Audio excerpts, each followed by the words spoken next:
But it's what they didn't do that has officers shaking their heads. It happened at the Cecil B. Moore Station near Temple University. Stephanie Esposito live at SEPTA headquarters with the story. Stephanie?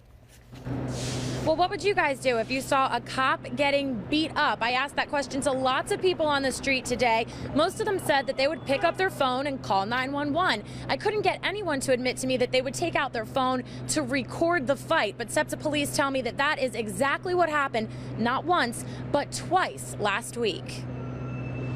And I was horrified, you know, I mean, I'm frightened for my cops. Chief Thomas Nestel reacting to this video. Watch as the suspect, Ernest Hayes, who police say was avoiding arrest, throws SEPTA police officer Samuel Washington on the ground and pins him under a bench. Police say he was wanted in connection with a SEPTA ticket scam. When Officer Washington stopped him, this is what happened. The chief says not a single SEPTA passenger called for help, but this lady did take out her phone to record the fight. You know, my immediate thought was shame on you. Why don't you use that phone to call 911? Were there any 911 calls that you're aware of? Yeah, I'm aware of none other than the cashier.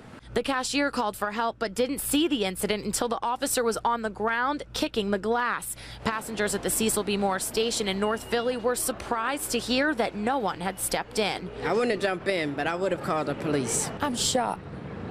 That's crazy. Shocked. Because he's a human being, too. Right? This would be the city of brotherly love, and, like, this going on is, like, crazy. Yeah. I don't understand. This happened not once, but twice last week at the Cecil B. Moore Station. Here's video of another crowd of people as two plainclothes SEPTA officers got beat up. They go out every day and they work really hard and they try to make it safe for people and make people feel safe, but they rely on people to help, and we're not getting that in return, and it's starting to take its toll, and it's really concerning me. Now, the chief tells me that he's really hoping that people aren't getting involved just because they assume that backup is already on the way. But he says that wasn't the case in these cases, and it's not always the case. As for that officer Washington, the one who you saw being pinned down underneath the bench, the chief tells me that his back was hurt so badly he's still out of work. Reporting live from SEPTA headquarters, Stephanie Esposito, Fox 29 News. Stephanie, thank you. Gun violence.